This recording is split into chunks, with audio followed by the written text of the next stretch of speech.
यहाँ पे एक बहुत बड़ा सवाल आ जाता है, आपने अध्यात्म को ला दिए, तो इसमें भगवान का क्या रोल होता है? परमात्मा या सुप्रीम कॉन्शियसनेस, ये सब जो हम पावर की बात करते हैं, उस हम्म। पावर का क्या रोल है? इसके बारे में आप क्या जी बोलेंगे? बिल्कुल। बिल्कुल, मैं अपनी थोड़ी फिलोसफी बता देता हूँ उस बारे में कि मेरा क्या मानना है, पावर वो क्या होती है। जी। मैं 3 मूल तत्वों को मानता हूँ, जिसमें एक है आत्मा, दूसरा है प्रकृति, और तीसरा है इन दोनों को चलाने वाले कुछ नियम जो कि फिक्स हैं। और वो बहुत सारे हैं, और वो कितने भी हो सकते हैं। हम जितने जानते हैं वो भी, और जितने नहीं जानते वो भी, सब मिलाकर जो भी नियम है जिनसे ये पूरा संसार गतिमान होता है, वो नियम, उन नियमों को ही अगर मैं शास्त्रों में ढूंढने जाऊं तो वहां पर ईश्वर, परमात्मा, इस प्रकार के नाम दिए गए हैं। यानी ये जो नियम हैं, कुदरत के जो नियम हैं, ये इनको मैं मानता हूँ परमात्मा, यानी जो सुप्रीम पावर। तो बाकी रही बात आत्मा की और प्रकृति की। प्रकृति यानी पदार्थ, यानी जो भी मटेरियल अवेलेबल है, उसमें हमारे शरीर से लेकर और कंकर पत्थर आदि इत्यादि सब कुछ। और आत्मा उसे मानता हूँ जो चेतन तत्व हमारे भीतर होता है। हर एक जीव के अंदर जो चेतना होती है, उसे आत्मा कहता हूँ। तो जब आप बात कर रहे हैं कि इन सब घटनाओं में उस सुप्रीम पावर का क्या योगदान है, तो उसका पूरा योगदान है।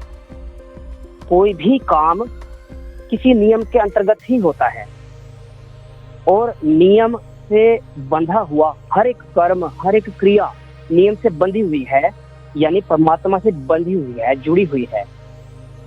अगर मैं किसी पत्थर को ऊपर उछालूं तो नीचे आ जाता है गुरुत्वाकर्षण के नियम से बंधकर। अगर मैं किसी को एक मुक्का मारूं और सामने भी एक ऐसा ही व्यक्ति हो, तो वो भी मुझे मुक्का मार देगा या मुझे गाली सुनाएगा। अगर वो कमजोर होगा तो किसी और प्रकार से रिएक्शन देगा, अगर ताकतवर होगा तो किसी और खतरनाक प्रकार से रिएक्शन दे सकता है। वो एक की बजाय 10 मुक्के भी जड़ सकता है। तो जो भी है, लेकिन ये सब नियम है कि अगर ऐसा होगा तो ऐसा होगा, और ऐसा हुआ तो ऐसा होगा। तो ये नियम, ये ही परमात्मा है। मेरी अपनी अंडरस्टैंडिंग तो ये है। अब आप कहते हैं कि बलात्कार में परमात्मा का क्या योगदान है, इन नियमों का क्या योगदान है? बिल्कुल है। एक व्यक्ति को अगर हम इस प्रकार से ट्रेन करें या नरिश करें, या अनजाने में सोसाइटी से नरिश करती ही है कि वो सप्रेस हो जाए, वो दुखी हो जाए। वो दुखी है किसी प्रकार से सोसाइटी को लेकर या जीवन को लेकर, अपने खुद के जीवन को लेकर, व्यक्तिगत कारणों से, किसी भी कारणों से या गलत फहमियों से वो सप्रेस है। उसे लगता है कि उसे जो चाहिए वो मिल नहीं रहा, और उसे समझने वाला कोई नहीं है। तो वो इस प्रकार की जब हम परिस्थितियां उसके मन में पैदा करेंगे, तो वो कुछ रिएक्शन देगा। और ये रिएक्शन जो भी देगा, वो समाज के लिए तो हितकर नहीं होने वाला। वो कुछ ना कुछ खेड़ बखेड़, कुछ ना कुछ कांड ही करेगा।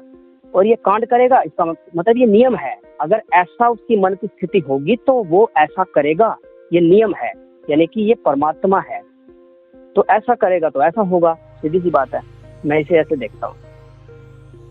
तो कहने जी का मतलब परमात्मा को भी आपने बुराई के सहयोग में लगा दिए कि बुरे काम में भी परमात्मा का पावर निहित है, करेक्ट? हाँ बिल्कुल। वो असल में वो अच्छा बुरा देखता नहीं, उसका तो बस अपना एक उदासीन स्वभाव है, न्यूट्रल है। परमात्मा इज वेरी न्यूट्रल। उसको नहीं पता कुछ भी अच्छा है या बुरा। ये अच्छा बुरे के टैग इंसान ने दिए, और ये हमारी भावनाएं हैं कि हम किसी बात को अच्छा समझते हैं, किसी बात को बुरा। फॉर एग्जाम्पल, शाकाहार और मांसाहार की जब बात आती है, तो हर एक संवेदनशील प्राणी, संवेदनशील मनुष्य है, मांसाहार को गलत ठहराएगा, क्योंकि उसे दिख रहा है कि यहाँ पर एक हत्या हो रही है, और शाकाहार में से हत्या दिखाई नहीं देती। अब आप क्या समझते हैं कि कुदरत की नजर में या परमात्मा की नजर में कौन सा अच्छा है और कौन सा बुरा है? आप क्या समझते हैं? क्या आप भी समझते हैं कि मांसाहार बुरा होगा कुदरत की नजर में? देखिए, मैं तो इसको इस तरीके से देखता हूँ कि अ, मांसाहार जब आप देखेंगे भेड़ बकरी या मुर्गा या किसी भी चीज़ की हत्या होते हुए, तो अगर आप अंदर से थोड़े शांत, संवेदनशील हैं, तो निश्चित रूप से आपको ये बुरा लगेगा कि यार ये किसी की हत्या करना पड़ रहा है, किसी को इस तरीके से मौत देनी पड़ रही है, वो छटपटा रहा है। तो इसी संवेदनशीलता के कारण सही मायने में कोई व्यक्ति अगर मांसाहार नहीं करना चाहता है, तो मैं चाहूँगा कि वो इसी अपने अंदर की संवेदनशीलता जो होती है, जो करुणा भाव, ये सब चीज़ें देखकर हिंसा हमारे अंदर से जो रोकती है कि नहीं नहीं, ये गलत है यार, ऐसे नहीं होना चाहिए। ये क्या मतलब, इतना इतना खाने में हमको क्या टेस्ट आ जाता है कि हम मुर्गा को काट रहे हैं, मछली को काट रहे हैं। तो इस स्वभाव के कारण अगर कोई छोड़ रहा है, बल्कि ये छूट जाता है बोलना चाहिए, तो वो सही मायने में करुणा भाव से शाकाहार है। बाकी शाकाहार में भी आप देखेंगे तो वहाँ भी थोड़ी बहुत हिंसा तो होती ही है, चाहे वो मुर्गी को आप तो निकाल के खाएं और चाहे फल को तोड़े, तो उसमें भी कुछ हिंसा है। तो एनीवे मैं इस चीज को ऐसे कहूंगा कि वो टॉपिक पे फिर से मैं जाता हूँ कि हमारे अंदर जो मौन जब भाव पैदा होता है, मौन हमारा जो स्वभाव जब उतरते हैं ध्यान या समाधि की स्थिति में, तो उस अवस्था में जो हम अनुभव करते हैं इस ब्रह्मांड के साथ, इस प्रकृति के साथ, अपने चारों तरफ जो कुछ भी है उसके साथ जो जुड़ाव, जो कनेक्शन अनुभव करते हैं, वो कनेक्शन में जो एक ताकत होती है, जो मतलब क्या बोलेंगे सब, क्योंकि वो चीज क्या है, एनर्जी से भी एक शटल फॉर्म की, वो एक तरह का एनर्जी ही है। अगर साइंस के दृष्टिकोण से जाएंगे तो मैं उसको उसी तरीके से, हमारे अंदर जो शून्यता है या इस ब्रह्मांड में जो शून्यता है, जो स्पेस है, वो स्पेस में भी एक तरह की एनर्जी है, बहुत ही सूक्ष्म स्तर की एनर्जी, जिस एनर्जी के बारे में शायद भविष्य में और भी गहन अध्ययन हो। इलेक्ट्रोमैग्नेटिक एनर्जी तो हम लोग जानते हैं, लेकिन हो सकता उसके भी और डीपेस्ट फॉर्म में कुछ डार्क एनर्जी और क्या क्या न्यूक्लियर एनर्जी की बात होती है। तो हमारे अंदर जो कॉन्शियसनेस है वो भी एक तरह की एनर्जी का एक शटल फॉर्म है। तो वो जो एनर्जी है उसी का विस्तृत रूप को मैं एज ए सुप्रीम कॉन्शियसनेस के रूप में देखता हूँ, उसको ही मैं परमात्मा का नाम देता हूँ। और मैं ऐसा समझता हूँ, मैं ऐसा अनुभव भी करता हूँ कि वही परम शक्ति, वही परम आत्मा हमें गलत किसी के साथ गलत व्यवहार करने से, किसी के साथ हिंसक व्यवहार करने से रोकती है। और चाहे मैं अगर कहूँ कि ये ऐसा ही कुछ गौतम बुद्ध को भी अनुभव हुआ होगा, महावीर को भी अनुभव हुआ होगा, कृष्ण और कबीर को भी अनुभव हुआ होगा, और उसी अनुभव के कारण उन्होंने हिंसा को रोकने का प्रयास किया। ठीक है, तो मैं तो इस तरीके से परमात्मा को और सुप्रीम कॉन्शियसनेस का जो एहसास है, जो अनुभव है, उसको मैं इस तरीके से रखता हूँ। और इस चीज की निश्चित रूप से उस व्यक्ति में, चाहे जो कोई भी व्यक्ति जो रेप कर रहा है, मर्डर कर रहा है, उसके अंदर निश्चित रूप से इस एहसास का, इस फीलिंग का कमी होगा, तभी वो इस तरीके का घटना को अंजाम देता है। विकास जी, मैं तो इस तरीके से देखता हूँ इस चीज को। आप कितने सहमत हैं?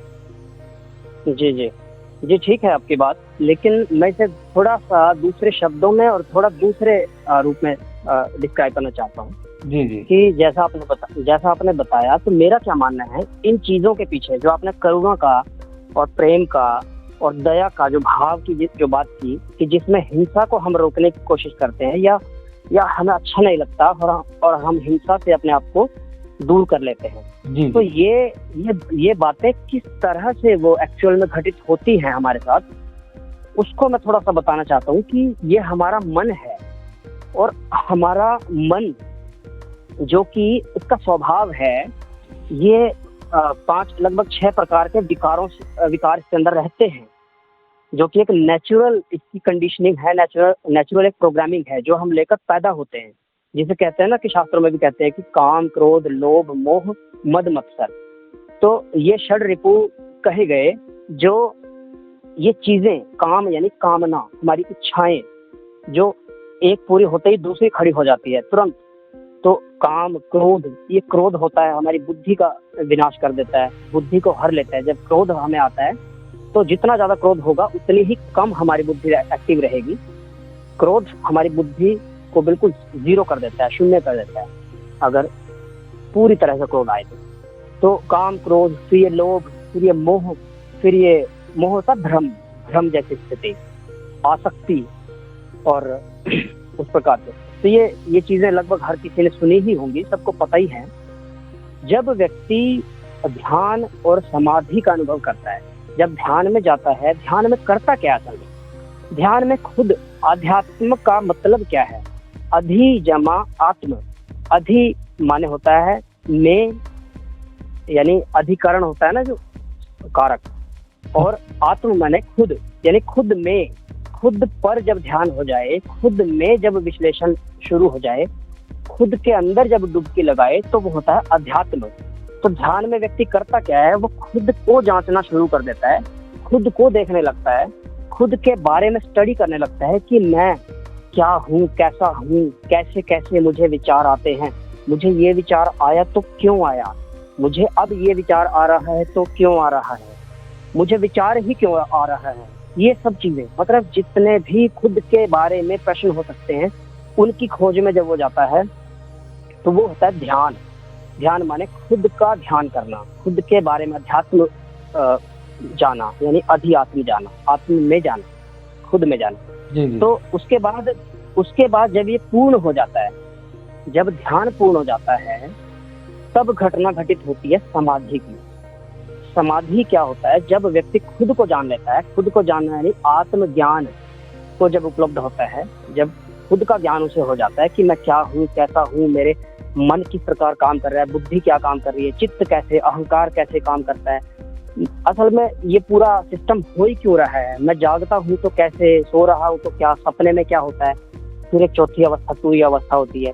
तो ये सब चीजें जब वो खुद जान लेता है, खुद को पूरी अच्छे से समझ लेता है, वो आत्मज्ञानी हो जाता है। और उस आत्मज्ञान होने के बाद उसे, वो जब बाहर की तरफ फिर से देखता है और फिर अपने अंदर कनेक्ट करता है, तो फिर ब्रह्म ज्ञान उसे होने लगता है। ब्रह्म ज्ञान का मतलब है ब्रह्मांड, यानी पूरे समस्त इस ब्रह्मांड के बारे में उसे ज्ञान होने लगता है कि ये सब चीजें चल कैसे रही हैं। जब खुद के बारे में ज्ञान हुआ तो उसे सब मनुष्यों का ज्ञान हो गया, सब मनों का ज्ञान हो गया, क्योंकि मन सबके ऐसे ही है, सेम कंडीशनिंग होती है। तो आत्मज्ञानी व्यक्ति दूसरे व्यक्ति को भी बड़े अच्छे से समझ लेता है, एकदम पकड़ लेता है कि ये क्या क्यों सोच रहा है। तो ये चीजें उसके अंदर आ जाती है, वो सबको समझने लगता है।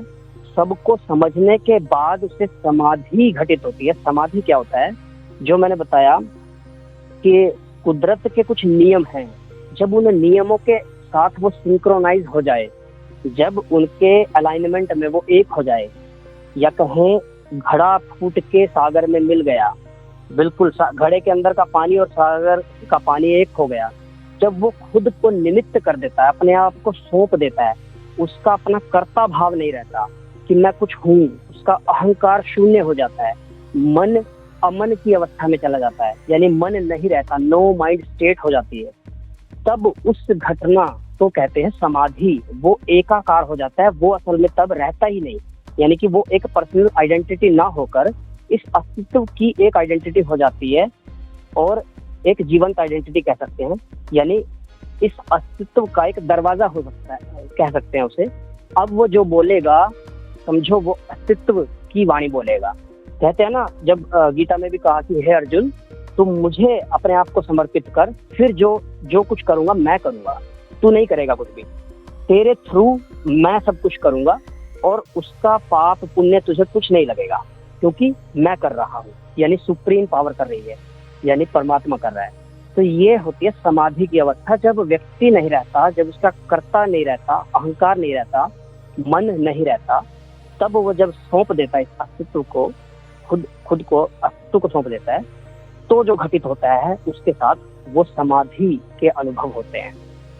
तो ये बातें होती हैं। तो ये मन की अपनी मन बुद्धि चित्त अहंकार, तो इनका ही कुछ एक प्रैक्टिस करनी होती है, उससे ये घटित होता है।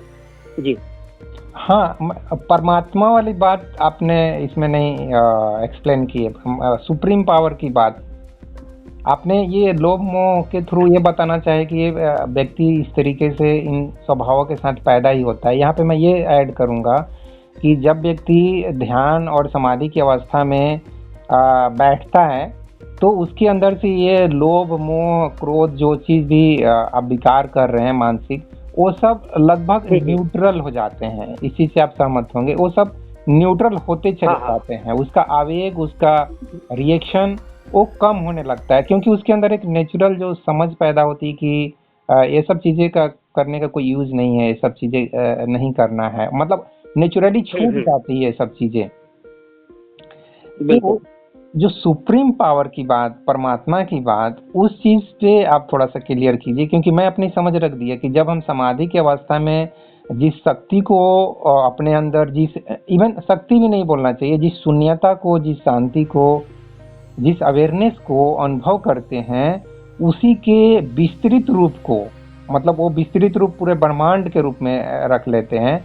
तो पूरे ब्रह्मांड में जो अवेयरनेस है, जो कॉन्शियसनेस है, जिसका हम छोटा सा एक बिंदु है, तो उस विस्तृत रूप को मैं सुप्रीम पावर बोल रहा हूँ। और बोल रहा हूँ कि इस चीज की उस व्यक्ति में कमी होती है, उसके इंटेंसिटी में, उसके कंसंट्रेशन में, उसके पावर में कमी होती है। मतलब जो व्यक्ति अपने अंदर शांति का अनुभव नहीं कर सकता है, उस शांति को तीव्रता से अनुभव नहीं कर सकता है, उसको बोला जाए कि आप 5 मिनट के लिए नो माइंड स्टेट में या ध्यान की अवस्था में बैठ जाओ बाबू, और नहीं बैठ पाता है, तो निश्चित रूप से उसके अंदर जो विकार हैं, जो आपने बताया लोभ मोह क्रोध, जो भी विकार, उसकी तीव्रता ज्यादा होगी, वो अपने मन के भावों में, मन के विकारों में ज्यादा बहेगा, और उससे इस तरह की गलतियां होने की संभावना बढ़ जाएगी।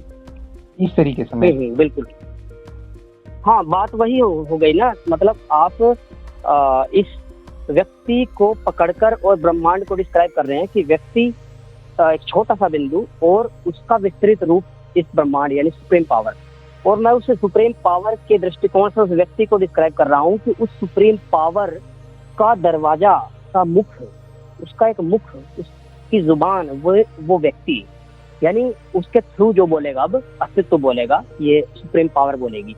तो बात वही हुई, चाहे इस तरफ से देखिए या उस तरफ से, बात एक ही हुई, वो दोनों कनेक्टेड हैं। हाँ विकास समाधि की अवस्था में। हाँ विकास जी, मैं उस घटना पे फोकस करना चाह रहा हूँ कि वो घटना घटित क्यों हो रहा है।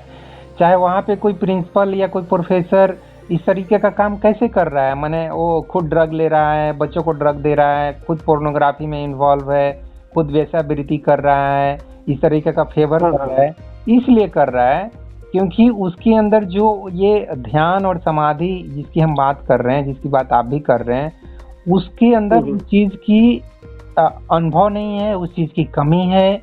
उसके अंदर भी वो बिंदु है, लेकिन निश्चित रूप से जैसे हम साइंस में बात करते हैं वोल्ट की, 5 वोल्ट की एनर्जी, 10 वोल्ट की एनर्जी, तो उस वोल्टेज की, उस इंटेंसिटी की कमी है। अदरवाइज कोई व्यक्ति अच्छी खासी उसके अंदर ध्यान और समाधि की अवस्था को अनुभव करता हो, तो वो इस तरीके का रेप और मर्डर या ड्रग्स लेना या वेश्यावृत्ति करना, करवाना, वो इस तरीके की हरकत नहीं करेगा। तो फाइनल जो सॉल्यूशन निकलेगा वो वही निकालेगा जो हमारा अध्यात्म हजारों साल से बताते आया है कि हमको इस चीज को समझना है, अनुभव करना है। इस चीज को बच्चे को भी, जो स्कूल में 10-15 साल के जो बच्चे हैं, उनको भी बचपन से ही ध्यान का अनुभव कराना है, अपने अंदर की शांति को, शून्यता को, निर्विचार की अवस्था को अनुभव कराना है। जब हम इस चीज पे फोकस करेंगे, जो चीज हमारा अध्यात्म हजारों साल से बताते आया है, तो निश्चित रूप से हमारा समाज काफी सही मायनों में हेल्दी होगा, प्रोग्रेसिव होगा, विकसित होगा। मैं इसको ऐसे रखना चाहूंगा जी। हाँ, बिल्कुल। तो जब अगर हम अब फाइनल अगर बात कर लें और समाधान की अगर बात करें कि क्या कुछ हम कर सकते हैं जिससे समाज में ये इस प्रकार की घटनाएं ना हो या आगे भविष्य में मनुष्य की चेतना आगे बढ़े, तो एक प्रैक्टिकल तरीका क्या हो सकता है? तो मुझे लगता है कि हमारी जो शिक्षा व्यवस्था है, अगर उसमें थोड़ा सा मॉडिफिकेशन करके और व्यक्ति ओरिएंटेड यानी साइकोलॉजी जिसे हम कहते हैं, मनोविज्ञान, खुद के मन को समझना, ध्यान, मन के विकार, अलग अलग चीजों को देखना, इन चीजों की अगर प्रैक्टिस ये कक्षाओं से ही शुरू हो जाए, प्राइमरी से मिडिल और फिर मैट्रिक तक, तो ये अगर अनिवार्य विषय के रूप में, बड़ा हल्के फुल्के रूप में अगर रखा जाए, तो हर व्यक्ति, हर एक बच्चा खुद को ज्यादा से ज्यादा बेहतर तरीके से समझने लगेगा, उसे आत्मज्ञान सहज रूप में होने लगेगा। और उसके साथ साथ जब किशोरावस्था की बात आती है तो वहाँ बड़ा ही सहज रूप से एक प्रेम की घटना व्यक्ति के जीवन में घटित होती है, बड़ी सहज रूप से होती है, हर व्यक्ति के जीवन में होती है। अगर उस घटना का मनोवैज्ञानिक विश्लेषण उस बच्चे को मिल जाए और उस प्रेम को वो अच्छे से जी पाए, उस प्रेम को मैं फिर से कह रहा हूँ, उस प्रेम की भावना को अगर वो विकसित कर पाए, प्रफुल्लित कर पाए, उसे दबाए ना बल्कि उसे विराटता की तरफ लेकर जाए। मैं मानता हूँ प्रेम को अगर दबाते हैं तो कामुकता पैदा होती है, और प्रेम को अगर विराट बनाते हैं, उसे खोलते हैं, उसे विकसित करते हैं, तो फिर दया, करुणा, इस प्रकार के भाव पैदा होते हैं। प्रेम एक सीढ़ी है जिसको बड़े अच्छे से यूज किया जा सकता है और हर व्यक्ति में एक स्वाभाविक रूप से होती है। बस एक जरूरत है एक इंस्ट्रक्टर की कि वो उन बच्चों को अलग अलग से उनकी एक वर्कशॉप कराए और उसे इन चीजों के बारे में समझाए, क्योंकि प्रेम में ही वो ताकत है जो बलात्कार को रोक सकती है, आतंकवाद को रोक सकती है, और मैं मानता हूँ ये जो घूसखोरी, रिश्वतखोरी वगैरह वगैरह कितने ही प्रकार के जो अपराध और भ्रष्टाचार हमारे समाज में आए दिन होते हैं, अगर प्रेम, ईमानदारी, निष्पक्षता ये व्यक्ति के अंदर हो तो ये कभी आएंगे नहीं। तो प्रेम सीढ़ी है, प्रेम का यूज किया जा सकता है बड़े अच्छे से, लेकिन हमारा समाज प्रेम को बड़ा ही गंदी नजर से या कहें भद्दे तरीके से दबा देता है। तो इस साइकोलॉजी को अगर अच्छे से इस्तेमाल किया जाए, हालांकि ओशो ने तो प्रेम के बारे में बहुत ही गहरे रूप में, बड़ा विस्तृत रूप में बोला है, तो उसको अगर अच्छे से कोई समझ ले तो भी बात बन सकती है। जी जी जी, आपने सही बोला। प्रेम के साथ साथ मैं एक और भाव को जोड़ूंगा, वो है दोस्ती और मित्रता का भाव, मैत्री भाव भी डेवलप होता है हमारे अंदर। जब मौन और शांति की अवस्था जब विकसित होती है तो हमारे अंदर एक होता है कि हम किसी के साथ दोस्ताना व्यवहार करें, हम किसी के साथ हिले मिले जुलें, तो उसमें एक दोस्ताना, एक इक्वलिटी की भावना आती है। जो सही मायने में हम लोग इक्वलिटी की बात करते हैं ना, कि सभी आदमी भिन्न हैं, इक्वल कैसे हो सकते हैं। तो ये हमारे अंदर जो ध्यान और समाधि ना एक मैत्री भाव भी पैदा करता है, जिस भाव के बारे में गौतम बुद्धा ने भी बोला था कि ये मैत्री भाव सबसे ज़्यादा इम्पोर्टेंट होगा भविष्य के लिए, क्योंकि यही मैत्री भाव एक सही विकसित दुनिया का निर्माण करेगा। और एक चीज़ मैं और ऐड करना चाहूँगा कि इसी चीज़ की कमी के कारण जो हमारा अध्यात्म बताया है, ध्यान, समाधि, इसी चीज़ की कमी के कारण सच मानिए तो जो फॉरेन कंट्रीज़ हैं वहाँ पे इतने सारे विकास के अवसर होते हुए भी वहाँ पर भी रेप, मर्डर और कितने सारे ड्रग्स और क्या क्या हो रहा है, पोर्नोग्राफी, ये सब जो कुछ भी हो रहा है, अश्लीलता, ये सब कुछ इस ध्यान और समाधि की कमी के कारण हो रहा है। और इस चीज़ का अगर विकास किया जाए तो भारत के लिए तो फायदा होगा ही, विश्व के लिए भी फायदा होगा। जी विकास जी। बिल्कुल बिल्कुल सर। अच्छा, मैत्री की आपने बात की है तो इस पर थोड़ा सा मैं एलाबोरेट करना चाहता हूँ इसको। जी जी। कि जो मित्रता है वो क्यों इतनी स्पेशल है, क्यों इतना अच्छा बंधन है, क्यों इतना अच्छा रिश्ता है। वो बाकी हमारे सब रिश्ते होते हैं, उनमें क्या होता है कि हमारी अपेक्षा और हमारा एक बंधन हम दूसरे को बांध के रखते हैं और हम जुड़े हुए होते हैं, उसमें कभी हम टूट नहीं सकते। जैसे भाई दूसरे भाई से अलग नहीं हो सकता, कोई उपाय नहीं है, कभी वो ऐसा नहीं कर सकता जा तुम्हारी कट्टी और आज से हम भाई भाई नहीं रहेंगे, तो कभी वो ऐसा रिश्ता वहां पर है नहीं, वहां पर नेचुरल एक बंधन है। लेकिन जो मित्रता में होता है, मित्रता में एक मुक्ति होती है, रिश्ते में बंधन नहीं होता, एक मुक्ति होती है। और जैसे ही जब कभी बंधन आने लगे वो मित्रता टूट जाती है। जी जी। तो ये मित्रता की बड़ी स्पेशल बात है कि यहाँ पर मुक्ति है। और ये प्रेम से जैसे आपने जोड़ी, अनायास ही मुझे याद आया कि प्रेम की अपनी खासियत है कि प्रेम मुक्ति देता है हमेशा। प्रेम हमेशा मुक्त करता है, बांधता नहीं। बांधती है आसक्ति, जिसे राग कहते हैं, बांधती है आसक्ति, प्रेम मुक्ति देता है। जब हमें किसी से प्रेम होता है, जिसे लोग सच्चा प्यार कहते हैं, सच्चा प्रेम, तो वो मुक्त करता है। वो व्यक्ति के ऊपर कभी अपना हक नहीं जताता। वो कहता है कि जैसी तेरी इच्छा, अगर तुझे अच्छा लगे मेरे साथ रहना तो मेरे साथ रह, और अगर नहीं अच्छा लगे तो कोई बात नहीं। तो ये होता है प्रेम।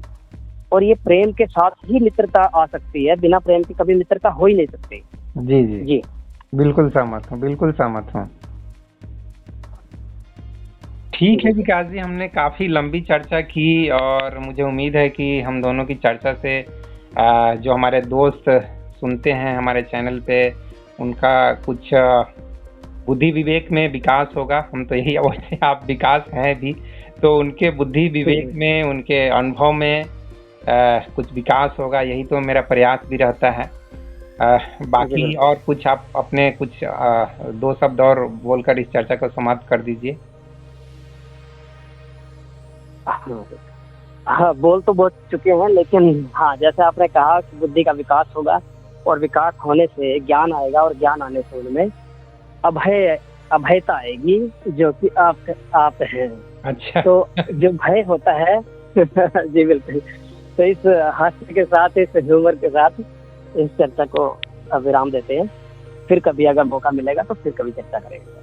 जी जी जी, बहुत बहुत बढ़िया, बहुत बढ़िया। आपसे बात कर कर रियली मुझे बहुत अच्छा लगा, और हम दोनों इसी तरीके से संपर्क में रहेंगे और बातचीत जारी रखेंगे। जी शुक्रिया और जी शुभ रात्रि। जी, आपका बहुत बहुत धन्यवाद। शुभ रात्रि।